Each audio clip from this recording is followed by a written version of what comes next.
to you all. I am Dr. Anveshni Dumala, working as an assistant professor in the Department of Information Technology in Vignans Nirula Institute of Technology and Science for Women. So in the previous class, we have seen the introductory part of the mobile TCP. We have discussed the motivation behind this mobile TCP. Also, we have discussed why this TCP is not suitable for wireless networks, and also we have seen a slow start algorithm. At the same time, we have discussed fast recovery and fast retransmission, right? So in this session, we are going to see multiple modifications that are done to this TCP so that this TCP supports the mobility. Before going to that, we are going to see the influences of mobility on this TCP mechanism, right? So the slow start mechanism in this fixed networks decreases the efficiency of TCP if used with the mobile receivers or senders. So error rates on wireless links are orders of magnitude higher when compared to the fixed fiber or copper wires. So this makes compensation of packet loss by TCP a very quite difficult. So mobility itself can cause packet loss, right? So why it is causing packet loss? So once the device is present at one location at one point of time, so when the actual link is established between the sender and the receiver during the transmission also, this sender can move from one location to the other location. So obviously roaming has to take place, also handover mechanism should take place, and it should attach to the new access point. So during all this process, there is a chance, or there might occur a packet loss. So in this unit, we are going to study how that packet loss is going to be handled in this. Okay. So mobility itself can cause packet loss. There are many situations where a soft handover from one access point to the another is not possible for a mobile end systems. So standard TCP reacts with the slow start if acknowledgements are missing, which does not help in the case of transmission errors over wireless links, and which does not really help during this handover, right?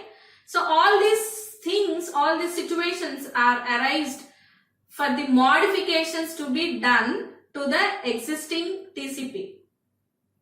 Existing TCP in the sense the TCP which is meant for this wired network. What we are doing, we are using that TCP that is meant for wired network, we are bringing that and using in the wireless networks.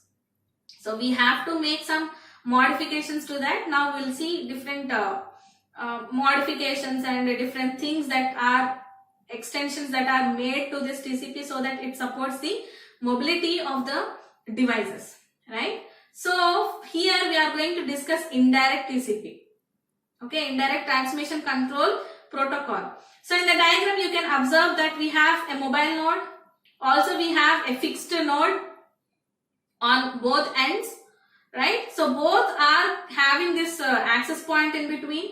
So this mobile node is connected with the access point. This access point, we are calling it a foreign agent, because this is the access point which is helping this mobile node to transmit the data to this fixed node, right? Anyway, this fixed node is connected through the internet through this access point, right?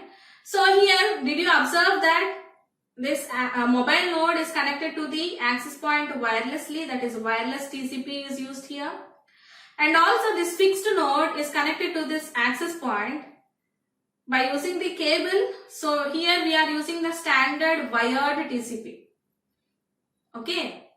So here the correspondent node, that is fixed node, that is the sender, does not notice the wireless link or segmentation of the connection. It doesn't know, right? Here the correspondent node is the sender and mobile node is the receiver. So this correspondent node will not notice that wireless link or segmentation that happened in the connection. So there are two parts, there are two segments. One is wireless and other one is wired.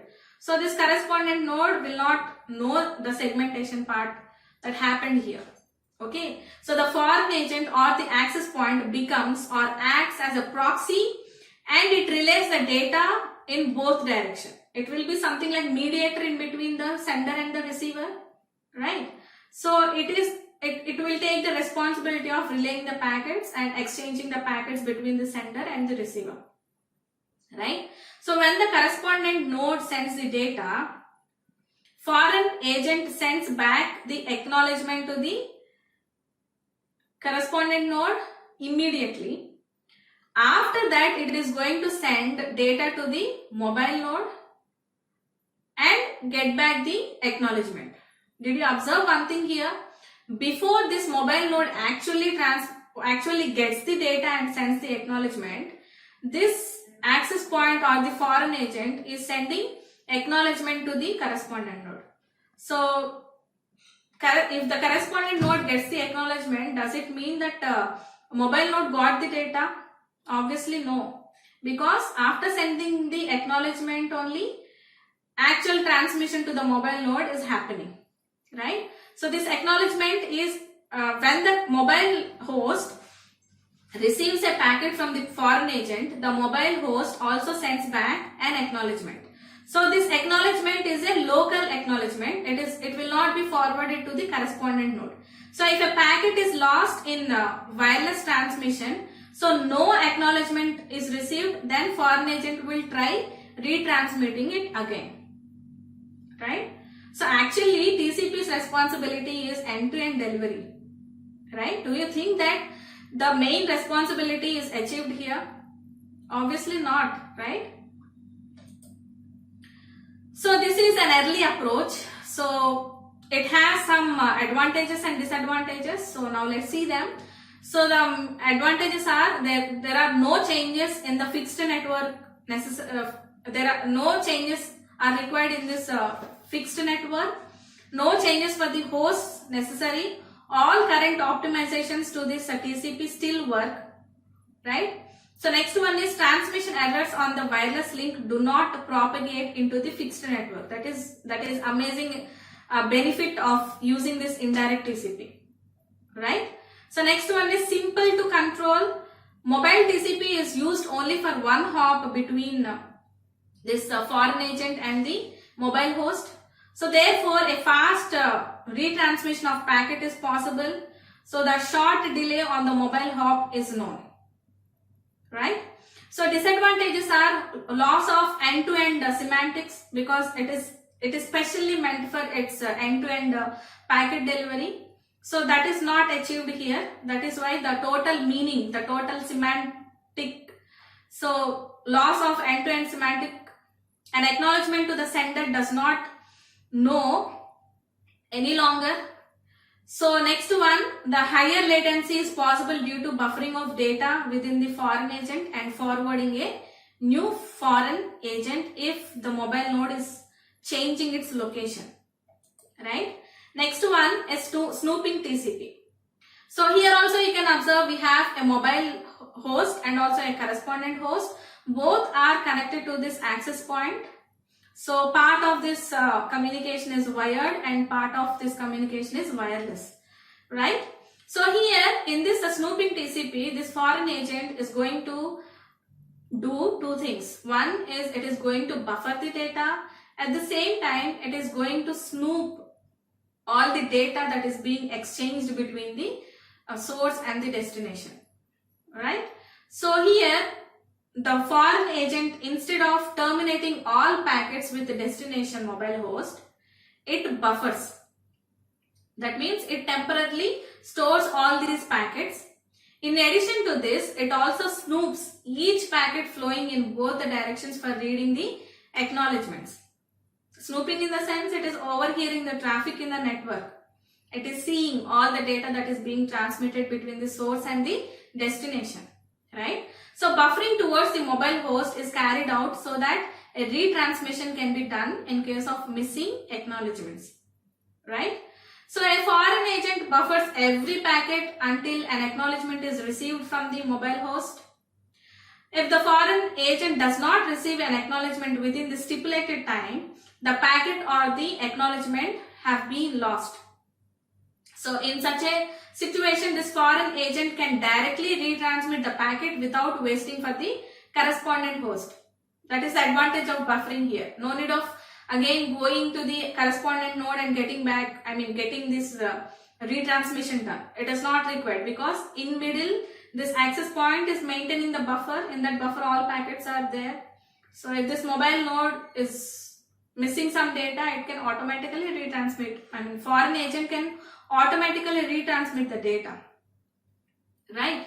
So it also has some advantages and disadvantages. Now let's see them. So the end-to-end TCP semantic is preserved because see, in indirect TCP, before the packet is transmitted to the mobile node, foreign agent is sending acknowledgement to the correspondent node, right? So end-to-end semantic is lost there. It is not preserved in the case of indirect TCP. But then here, what is happening? Correspondent node is sending data to foreign agent is sending data to mobile node is sending back the acknowledgement, then acknowledgement is sent to the correspondent node. So here the end-to-end TCP semantic is preserved, and most of the enhancements are done in the foreign agent itself, which keeps the correspondent host unchanged. Handover of state is not required as soon as the mobile host moves to the another foreign agent, even though packets are present in the buffer. So timeout of the correspondent host occurs and the packets are transmitted to a new care of address. Okay. So no problem arises if the new foreign agent uses the enhancement or not. So if not, this approach automatically falls back to the standard solution. Fine. So disadvantages are snooping TCP does not isolate the behavior of the wireless link as well as the indirect TCP. So transmission errors may propagate till this correspondent host, right? So using the negative acknowledgements between this foreign agent and the mobile host assumes additional mechanisms on the mobile host. So this approach is no longer transparent for the arbitrary mobile host, which is moving from one location to the other location.